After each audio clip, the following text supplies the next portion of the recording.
like fun.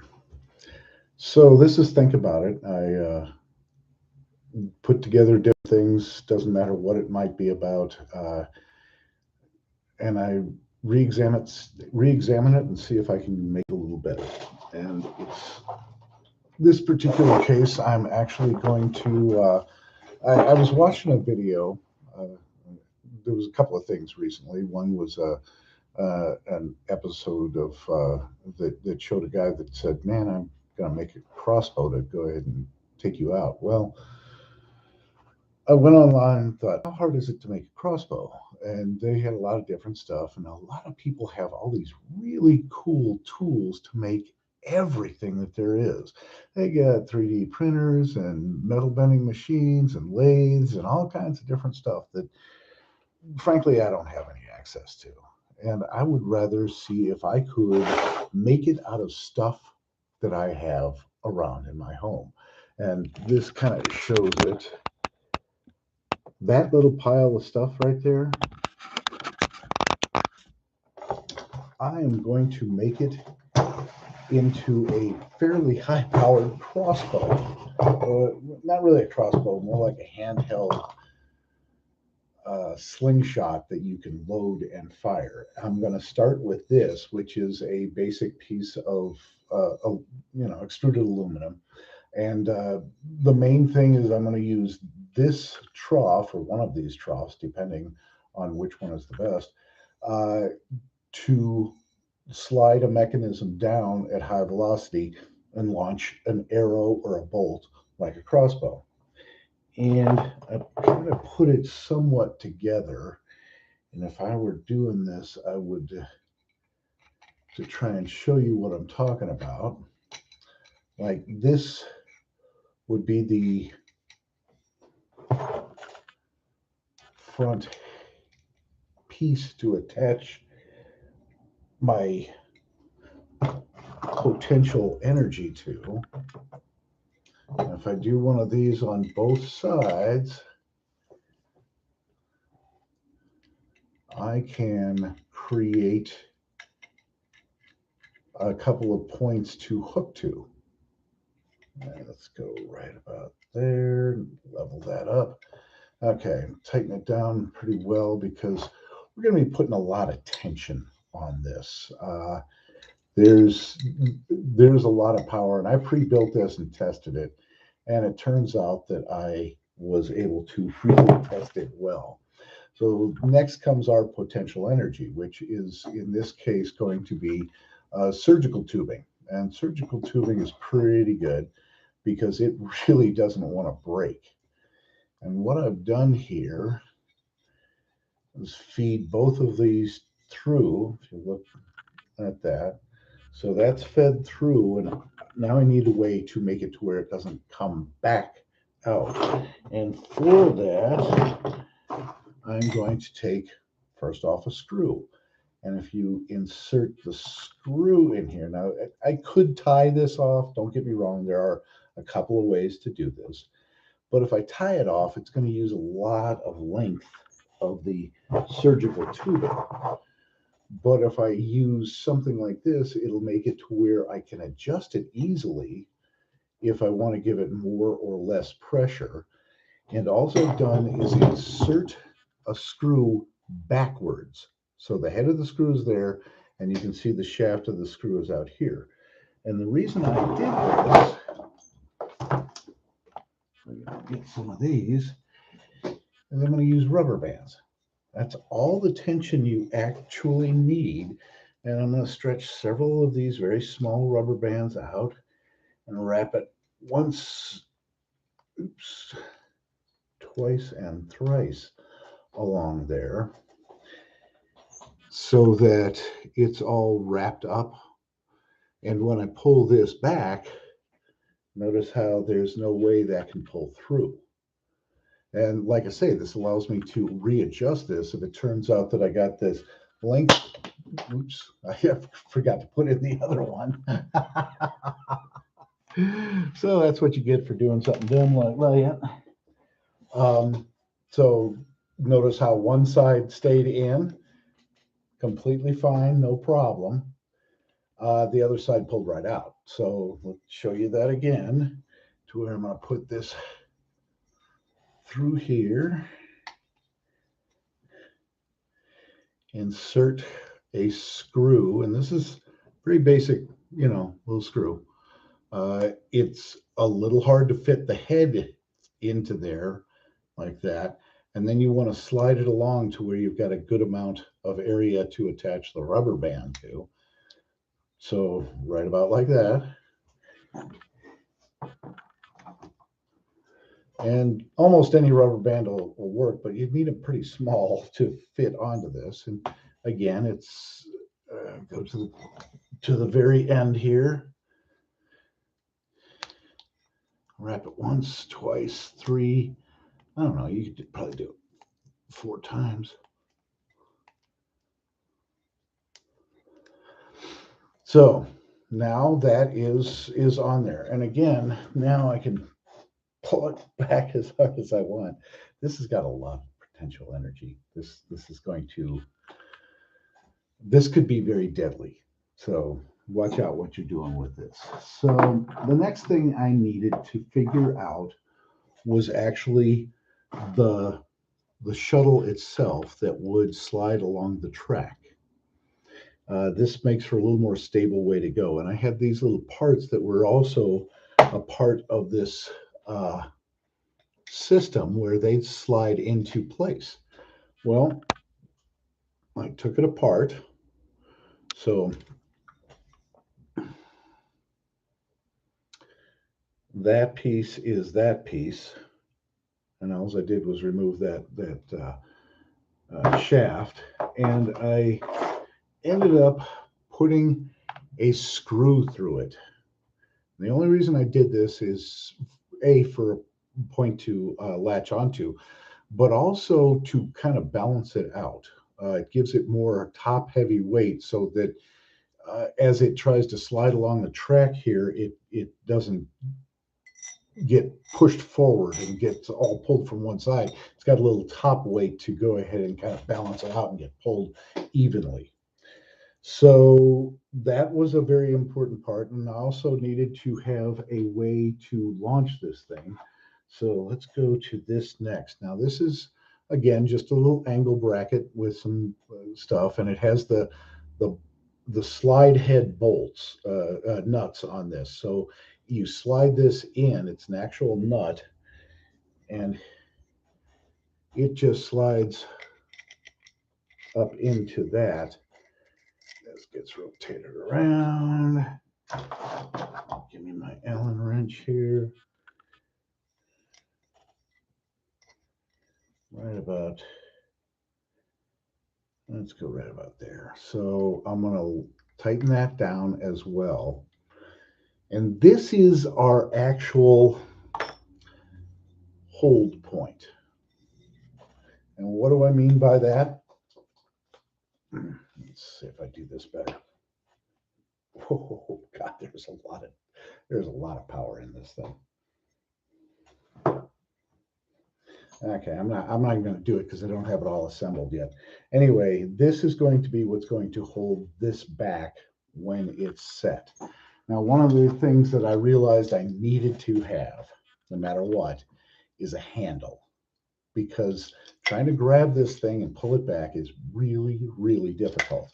So I went ahead and built this, and it's just basically it's a golf ball, which is easy to grab in your hand. I drilled a hole through it, put a bolt all the way through that has the right size head that I can actually slide it inside here. Okay, so that can go down here a little ways, and it is meant to get tightened up against there. And it kind of needs a needle nose pliers, but now I have something to hold on to. And what that allows me to do is actually bring this back and latch it. So I've gotten full tension on there. But, and you can tell, that's got some tension. And if I were to send it off, it will go off massively. I mean, that's just the way it is. So how do I send it off? Well, I needed something that I could, where are you? Well, first, I'm going to put in this. This is the actual shuttle, and we're doing it this direction. So that's the shuttle that slides along here.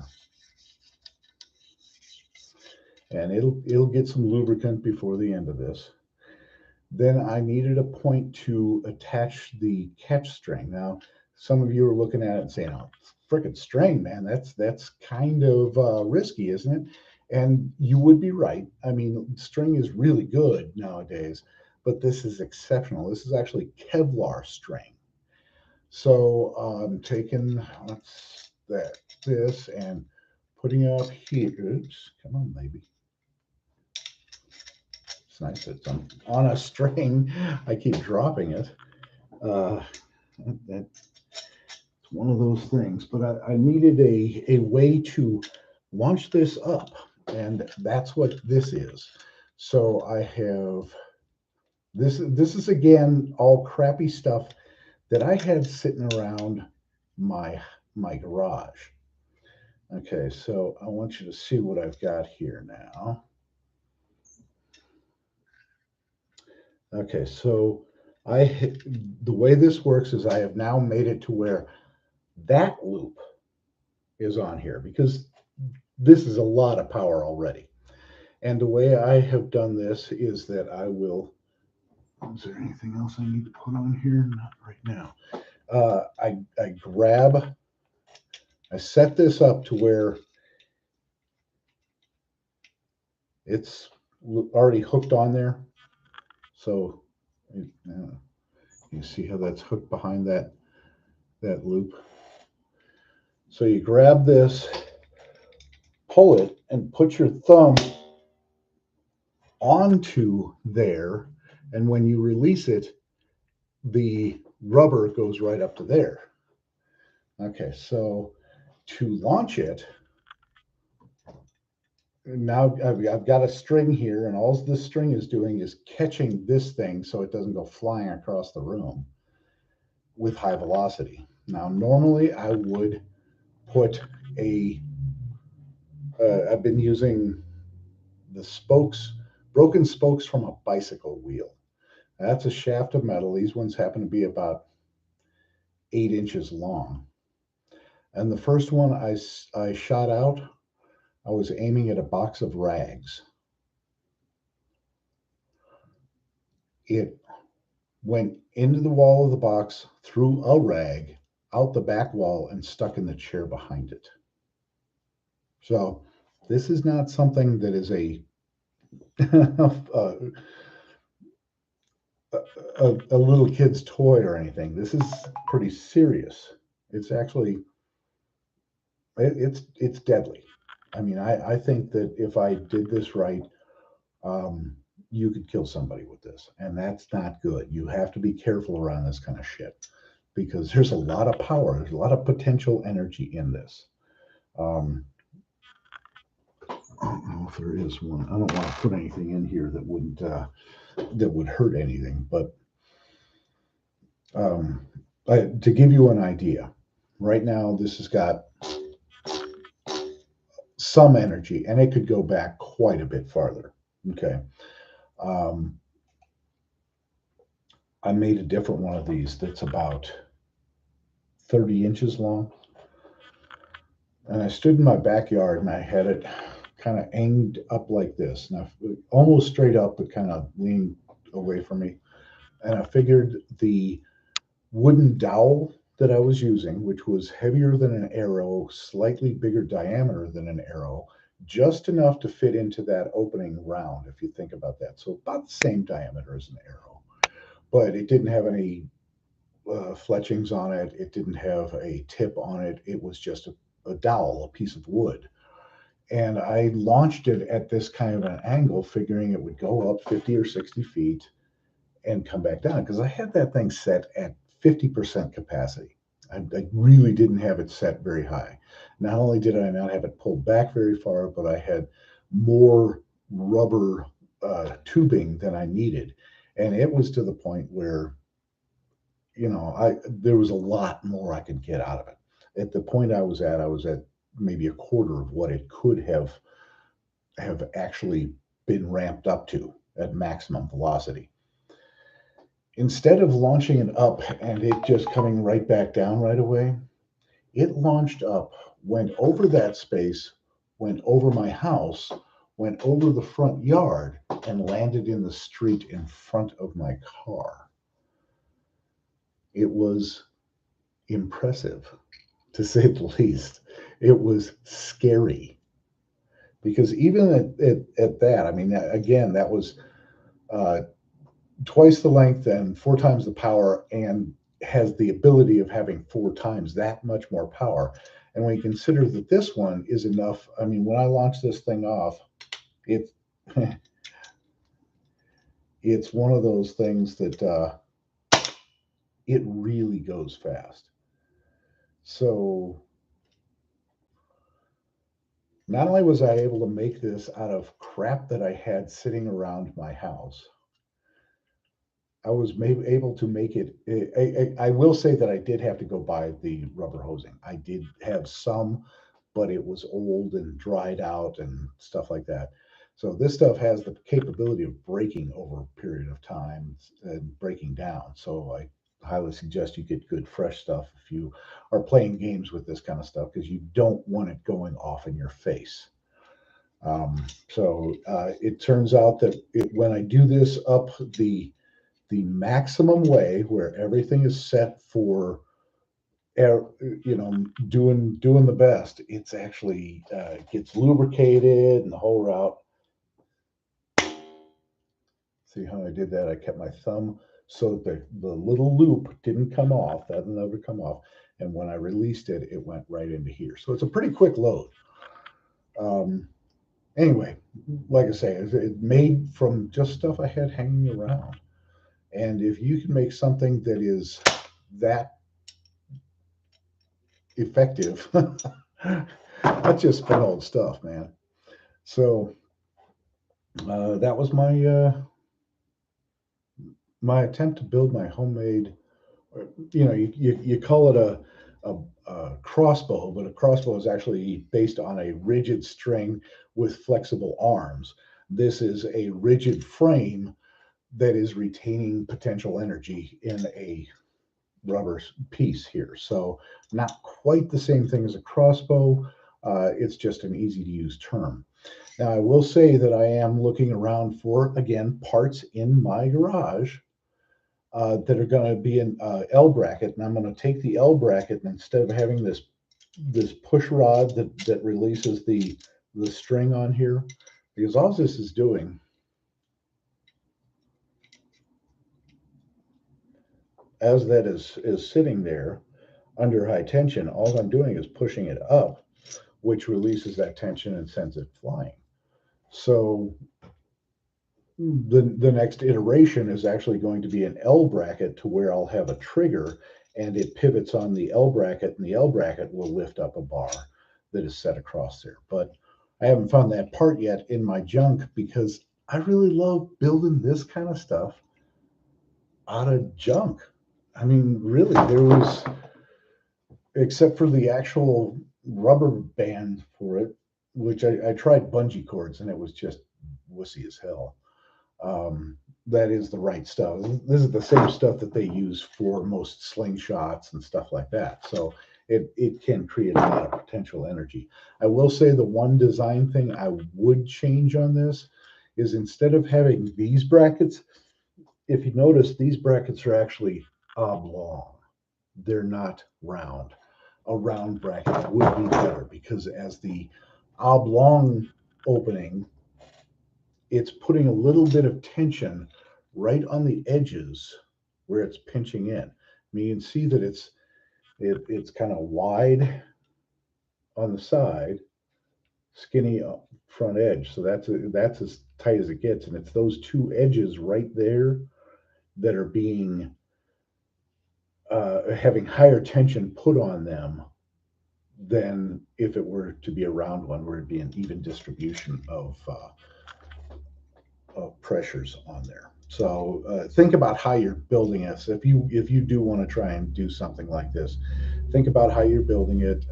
Make sure that you have uh, good safety on this. I mean, I probably shouldn't be dry shooting this thing at all, but um, the first time I went ahead and used it, the second time I went ahead and used it, I was trying to get a distance uh, for having a, like I say, the bicycle spoke in here.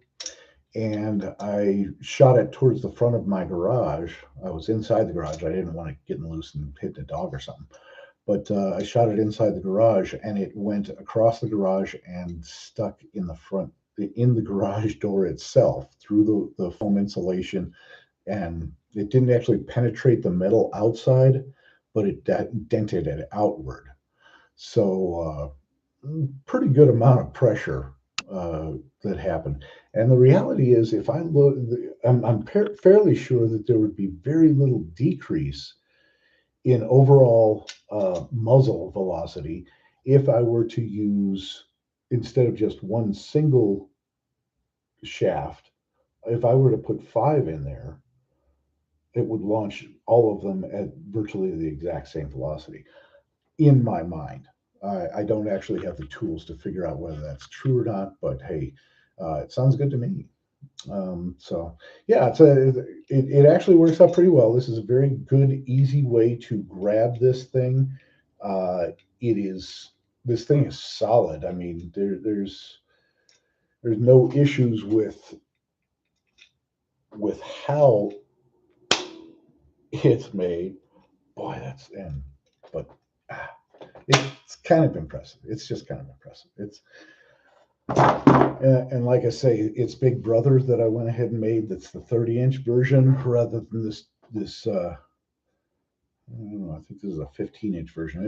It's easily double the length. I think it's probably 36-inch maybe. Um, it it's got enough power to rival most crossbows. So be safe. Don't figure this is just a toy. This is actually enough to where you could hurt somebody, and it's probably going to be you more than anybody else. Anyway, that's Jim Barry. Think about it, and I thought about how how to make a personal crossbow or some bolt shooting mechanism, and I was able to achieve that quite easily. So, hope you enjoyed that.